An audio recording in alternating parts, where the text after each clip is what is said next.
Guadalupe Valdés, ex diputada de la República, nos visita en esta parte del programa y de verdad que me siento súper honrada de tenerla aquí en el programa. Guadalupe, buenos días. Muy buenos días, Miosotis. Muchísimas gracias por invitarnos nueva vez a Diario 16.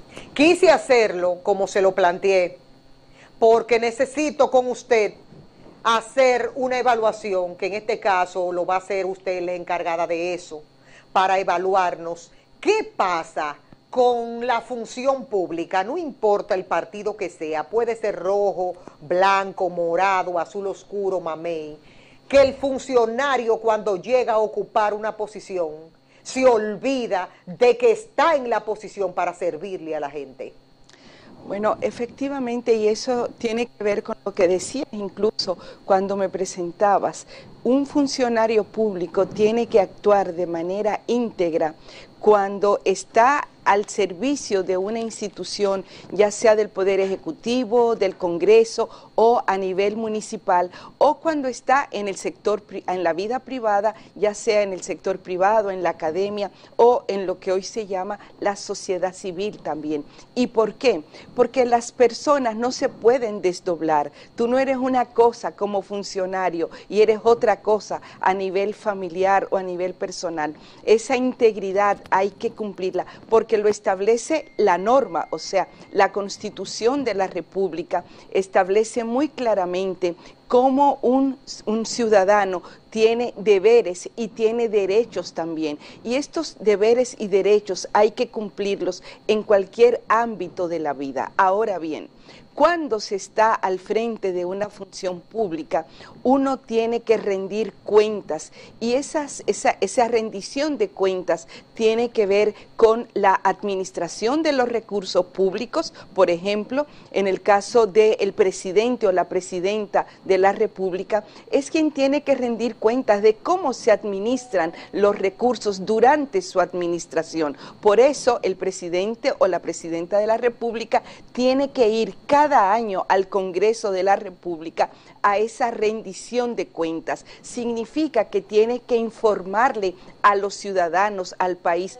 cómo invirtió cada centavo del presupuesto general del Estado en la cuestión pública, o sea, en garantizar políticas públicas para que los ciudadanos y ciudadanas tengan una vida de calidad a nivel de salud, de educación, de trabajo, de empleo, de diversión, de aspectos culturales, entre otros.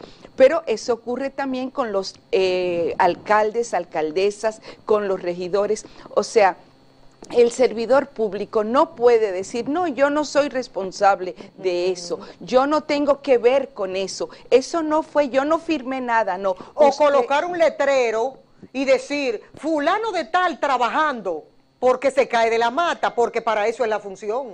Para eso es la función y para eso le pagamos, porque el sueldo que reciben los funcionarios públicos, los legisladores, los alcaldes, las autoridades municipales, es dinero que pagamos los ciudadanos a través de nuestros impuestos. El sueldo del presidente de la República, de todo el Poder Ejecutivo, de ministros, de directores generales, del gobernador del Banco Central, el sueldo que ellos reciben cada mes, y las bonificaciones que reciben en algunos casos, es dinero que sale del impuesto que paga el ciudadano que está en Pedernales o el que está en Samaná o el que está en el Gran Santo Domingo. ¿Cómo pagamos esos impuestos? A través, por ejemplo, de cuando se saca una placa, cuando sacas una cédula, cuando pagas el ITEVI, por ejemplo, cuando compras una propiedad inmobiliaria, un inmueble, o sea, esos impuestos, o cuando, por ejemplo, se hace una inversión en una empresa, esos impuestos es con lo que el Estado le retribuye a sus funcionarios sus honorarios. No sale del dinero particular de cada uno de ellos, sale del Estado, del erario público, y por eso los funcionarios públicos están en la obligación. No es algo opcional si rindo o no cuentas, es obligatorio que el funcionario público tiene que rendir cuentas hasta del último centavo. Pero ¿a qué se debe? Déjame mencionar dos ejemplos. Sí, claro. Uno fue Juan Pablo Duarte, que en aquella gran misión que tenía, y es algo que se menciona, incluso hay un afiche con esto, él devolvió hasta el último centavo que no había utilizado en viáticos.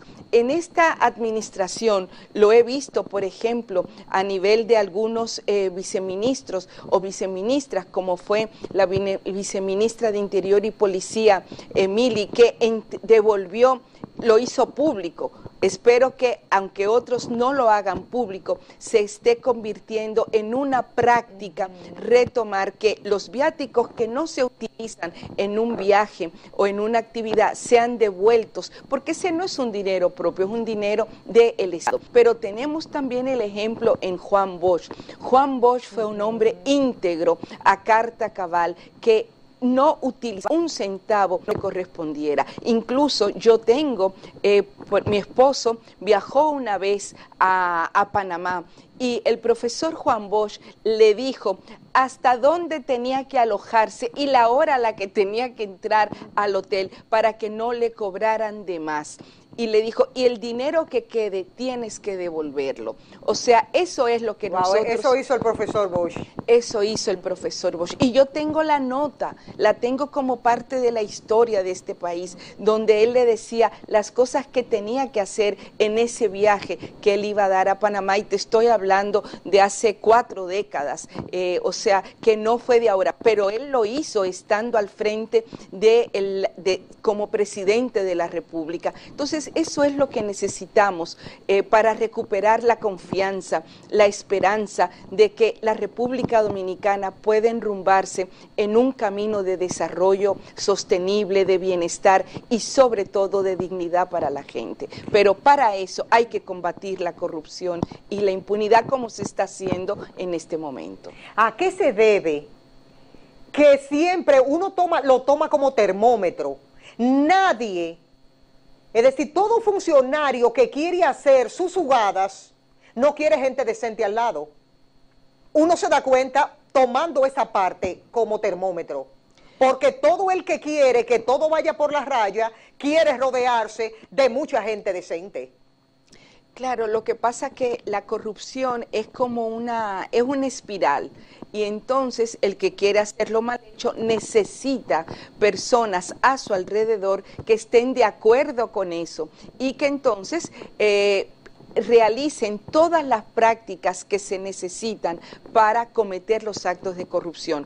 Creo que el caso más reciente lo tenemos en el ex procurador general de la República y en el equipo que le acompañaba. Vemos cómo el tema de la corrupción no era él solamente, era en la tecnología, toda la data que fue borrada, por ejemplo, cómo utilizaban la información del Ministerio Público para extorsionar o para chantajear personas. Cogió y llenó la caja fuerte de plátanos.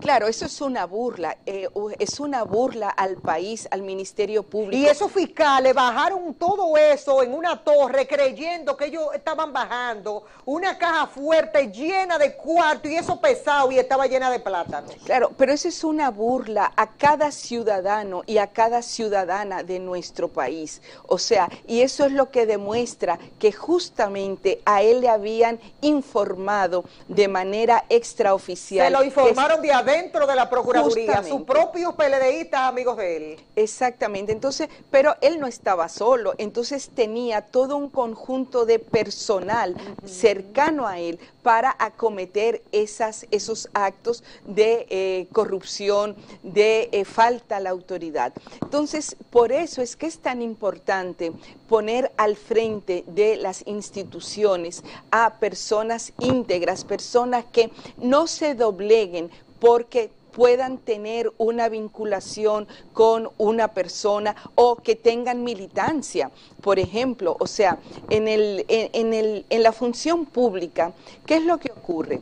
¿Quiénes ganan las elecciones? Las elecciones las ganan los partidos políticos, que son los únicos que en nuestro país pueden presentar candidaturas. Por eso yo me inclino que eso tiene que cambiar y que debe haber movimientos que puedan también, organizaciones sociales, cívicas, que puedan presentar candidaturas en las elecciones, como ocurre, por ejemplo, en otros países como Francia, Panamá, etcétera. Ahora, en nuestro país son los partidos políticos. Entonces, cuando el partido gana, nombra en su equipo directivo, por ejemplo, a nivel de los ministerios, funcionarios que son integrantes del partido. En algunos casos no, pero en muchos casos sí. Voy a citar un ejemplo, el caso de doña Milagros Ortiz Bosch. Ella es miembro histórica de un partido político. Ahora, ¿cuál es la forma del ejercicio público, del ejercicio cívico de doña Milagros Ortiz Bosch en este momento al frente de la Dirección General de Integridad y Ética Gubernamental? Que independientemente de que ella tiene una militancia histórica, antes en el PRD y ahora en el PRM, ella actúa de manera íntegra, objetiva, porque ella ahora se sitúa como ciudadana. Y a ella no tiene que ver que sea una persona o no de su partido que cometió un hecho inadecuado. Ella dice, si cometió un hecho inadecuado, hay que someterlo, hay que investigarlo y hay que someterlo a la justicia. Y está haciendo acciones concretas en ese sentido, está dando ejemplo. Entonces, eso es lo que se espera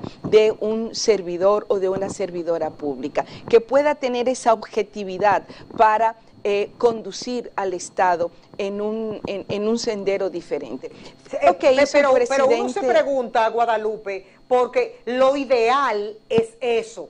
Ahora, en la práctica, parece ser que hay mucha gente que no aprende. Porque el tema de la corrupción se ha convertido en un tema intrínseco, estructural, yo diría que hasta cultural. Cuando tenemos gente que dice, no, aquí no pasa nada, aquí yo voy a ser candidato porque yo tengo que conseguir lo mío. Sí. Entonces, si no hay, ¿qué es lo que pasa? Yo llegué aquí, gasté tanto, y es decir, como diciendo, eso yo lo tengo que sacar de ahí, de ese puesto. Pero además lo vemos en la gente, muchísima gente dice, no, yo voy a votar por fulano porque con él yo voy a conseguir lo mío. ¿Qué es conseguir lo mío? Conseguir prebendas, conseguir empleos, conseguir regalos. Entonces, eso es lo que hay que cambiar en el ejercicio de lo público.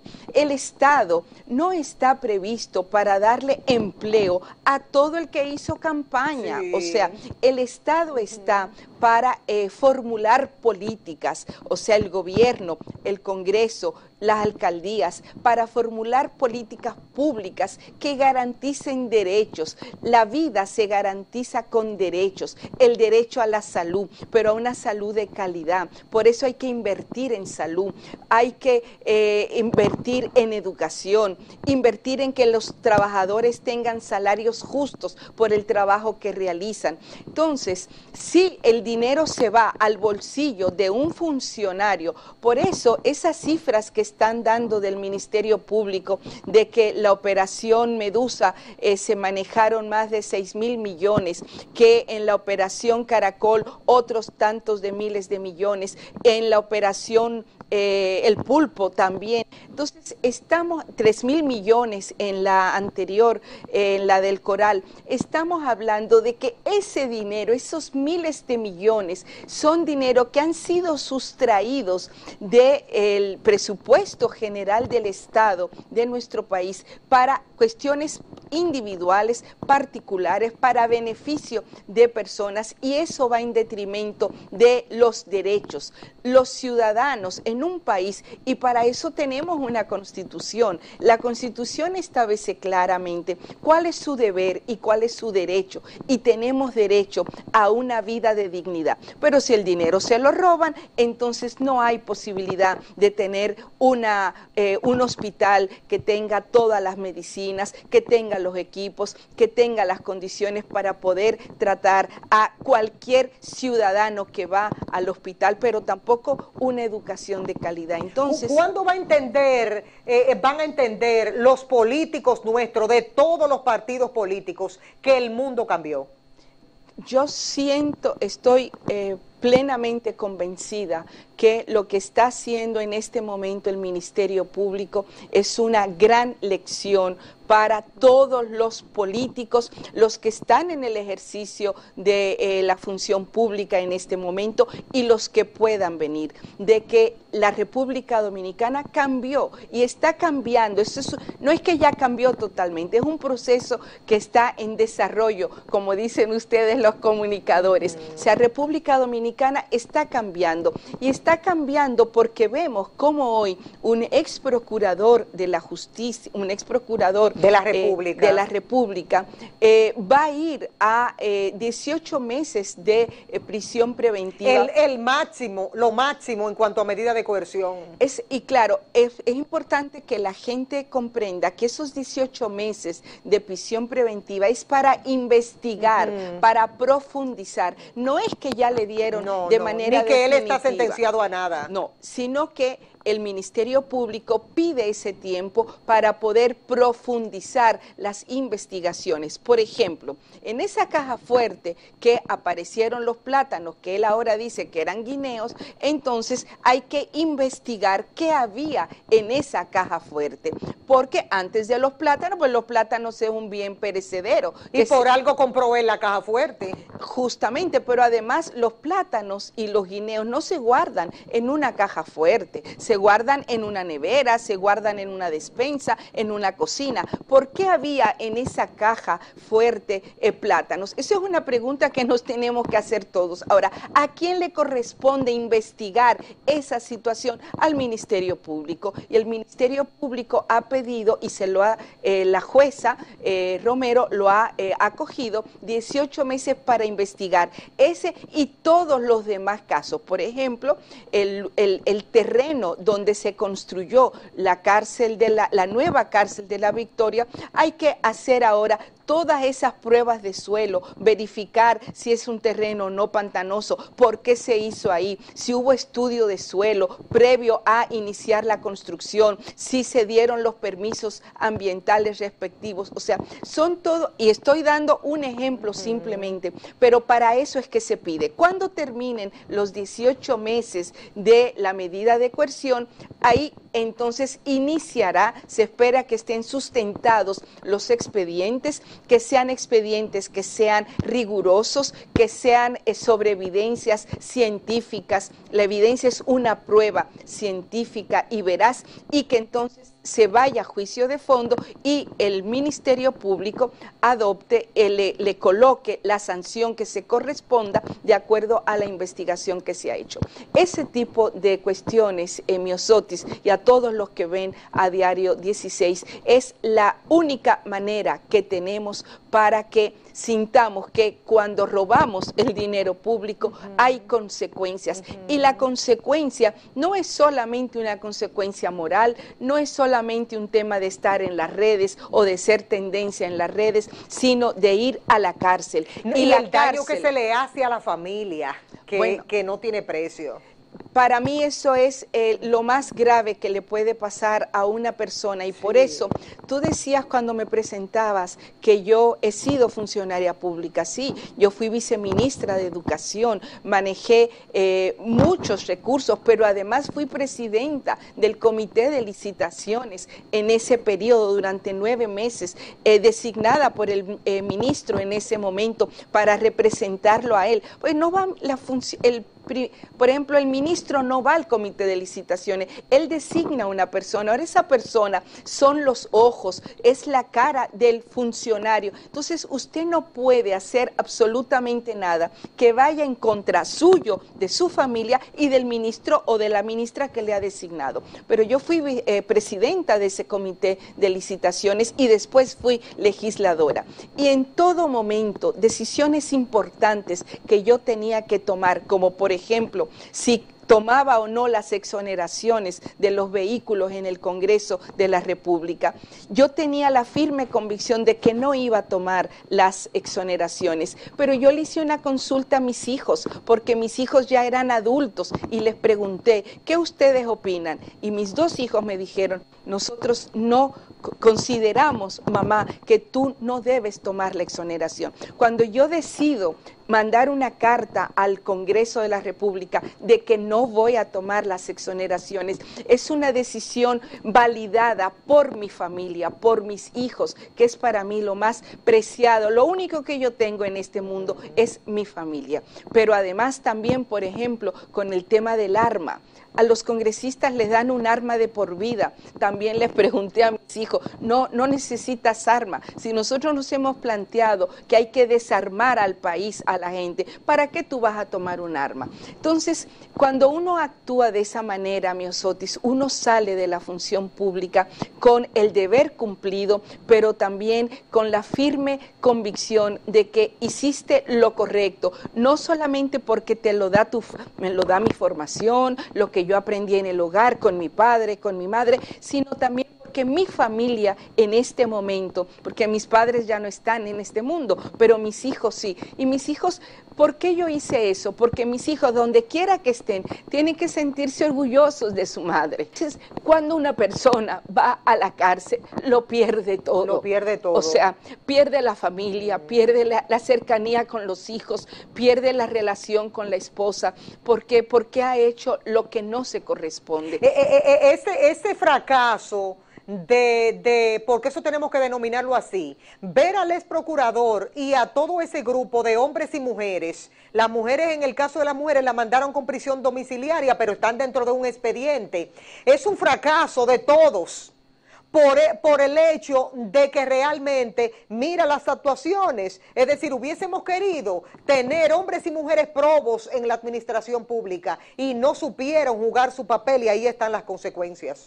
Totalmente. Y tú ponías en este programa, ponías al expresidente del Uruguay, que es un ejemplo, o sea, cómo él pasó por la función pública y siguió viviendo en su casita, cómo siguió viviendo en su charca, como él llama, con su vehículo, que era una carranchita, pero él no necesitaba más. Pero hoy día nosotros podemos escucharlo a él con esa mirada, con ese ejemplo, lleno de felicidad. Un referente. Felicidad. Exactamente. Entonces, eso es lo que nosotros quisiéramos del ejercicio de lo público, tanto del presidente de la República, de los congresistas, de los alcaldes, porque el momento que estamos viviendo hoy día a nivel de la humanidad es un momento muy difícil. O sea, esta pandemia, esta crisis que nos ha sobrecogido, que no está pasando, lamentablemente, con las nuevas variantes, las nuevas situaciones,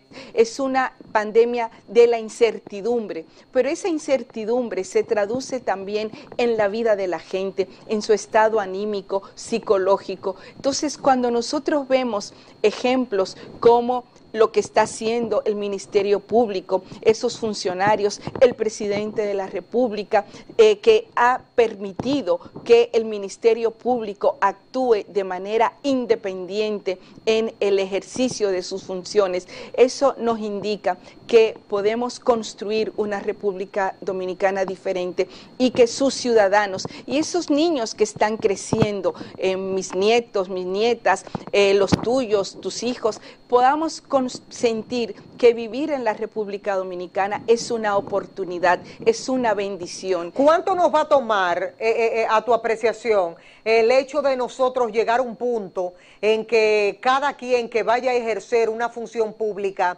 sepa realmente que tiene que tener claro que eso no es de su propiedad, sino que eso es un patrimonio del pueblo dominicano? Eso nos va a llevar varias generaciones. O sea, yo no creo que podamos pensar que se va a resolver de la noche a la mañana. Los procesos de cambio y de transformación, y este es un cambio cultural, este es un cambio que tiene que interiorizarse en cada uno y cada una de nosotros. No va a haber cárceles suficientes para poder someter a la justicia a todas las personas que han saqueado el erario público en nuestro país en las últimas décadas, pero poder cambiar eso nos va a llevar muchos años, porque hay que hacerlo desde el hogar, en las iglesias, en la escuela, y eso a través de los medios de comunicación. Entonces, la apuesta de la República Dominicana en ese sentido debe de ser que los que están en la función pública, que son adultos, tengan el temor, el miedo, que es algo inherente ahí entra el régimen de consecuencias. Exactamente. Pero ellos tienen que sentirlo. Exactamente, que hay consecuencias, Ajá. que el hecho de que si usted toma el dinero público o hace una actuación inadecuada, hay consecuencias y la justicia actúa, y también la sociedad. Por eso es tan importante la veeduría ciudadana, el control social. Ahora bien, a lo que tenemos que trabajar todos como sociedad es a invertir en la primera infancia, en los niños y las niñas de 0 a 4 años, para que esa generación surja con una nueva visión, una nueva manera de ejercer sus derechos y sus deberes desde la primera infancia. Entonces, cuando invirtamos en esos niños y niñas desde ahora, cuando por ejemplo, yo tengo un nieto de 3 años y una nieta de 8 meses. Cuando ellos vengan a tener 25 años y hayan transitado por una formación íntegra, donde respeten a sus compañeritos de curso, donde respeten a los maestros, donde llevarse una regla o un juego a la casa es algo que papá y mamá preguntan: ¿y por qué tú trajiste ese juego a la casa? Porque es ahí donde comienza, que los niños se llevan cosas a la casa y no pasa nada. Sí. Entonces nadie le pregunta. O cuando el adolescente llega con unos tenis o una computadora y el papá no le pregunta ni la mamá tampoco. Entonces, claro, ese ser humano piensa que eso es lo normal, y cuando está en el ejercicio de lo público, llevarse las computadoras, sí, los discos duros. Se formó así. Exactamente, por eso esa formación, el tema de la formación, de la educación cívica, de la educación en derechos, de educar en estos temas, es fundamental para transformar la República Dominicana, y que esta situación que estamos viviendo, aunque no la veamos, podamos decir ha sido superada, porque hay países que lo han hecho y que han pasado de situaciones como la nuestra a tener una manera de vida diferente. Los temas a los que nosotros deberíamos de estar preocupándonos es, por ejemplo, los temas de la ciencia, los temas de la tecnología, los temas de cómo producir mejores, cómo innovar para producir alimentos, para producir desarrollo sostenible, para cómo cambiar la economía. Pero tenemos que dedicar el tema y energías a combatir la corrupción, y eso es lo que tenemos que superar en nuestro país. Tú sabes que la pregunta que cae ahora como anillo al dedo será: ¿qué le puede costar, qué peso tendría para cualquier mandatario empoderarse para lograr ese régimen de consecuencias? Bueno, yo creo que en este momento el presidente Luis Abinader está caminando en ese sentido. O sea, él ha demostrado hasta este momento la independencia que ha dado al Ministerio Público, lo hizo con las primeras designaciones como un elemento simbólico al designar a la procuradora Miriam Germán, que fue a partir de una consulta y de una propuesta que había hecho siendo candidato a la presidencia de la República, de la independencia que iba a plantearse en su administración de gobierno el Ministerio Público, al nombrar a la doctora Milagros Ortiz Bosch al frente de la DIGEI, y con lo que ha sido su comportamiento en estos meses. Nosotros pensamos que eso es fundamental en este momento. Además, ha planteado también que ese tema tiene que quedar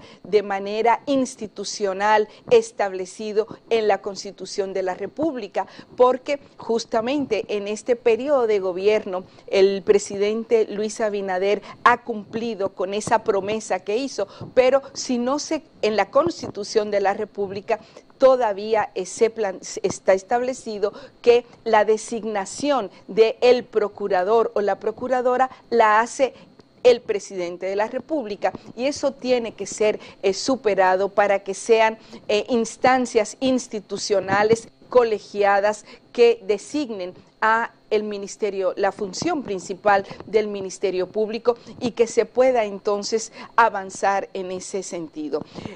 Yo pienso que cuando el empoderamiento de este tema, y ahí quisiera hacer un llamado al presidente de la República, que no le tenga temor. O sea, el proceso no puede ir de si se va o no a reelegir, como lo planteó el otro día cuando le señalaron el tema de la reelección, y él dijo, eso está fuera de mi agenda en este momento. Y debe ser así. Justamente, como él dijo, tengo que dedicarme a los temas principales que tiene el país. Pero siempre hay gente que, como tú sabes, así como está con la corrupción, que siempre hay gente que está junto al funcionario para avalar la corrupción y para generar, también pasa con los procesos electorales. Entonces es muy importante que el presidente de la República mantenga esa firmeza en la conducción del Estado, en centrarse a gobernar en un momento tan difícil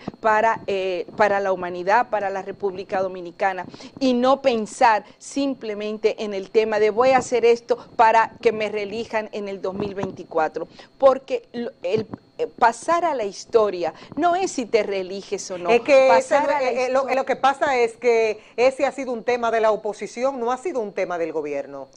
¿Cuál? Ese Perdón. que estás tratando. Claro, es que pasar a la historia, y creo yo que es lo más importante, pasar a decir, contribuir a que la República Dominicana se enrumbe en ese proceso de cambio y transformación, va a ser a partir de estas señales que se están dando con uno de los temas más importantes, justamente, que es el tema de la corrupción y la impunidad en nuestro país y el resto de las políticas públicas. Pero este es un tema que llevaba décadas, o sea, y que está muy enraizado. Bueno, tan enraizado que yo creo que en América Latina y en nuestro país es la primera vez que un ex procurador es sometido a 18 meses. Bueno, en la República Dominicana es la primera vez. Es la primera vez. Es la primera vez que eso es un fenómeno, esa situación.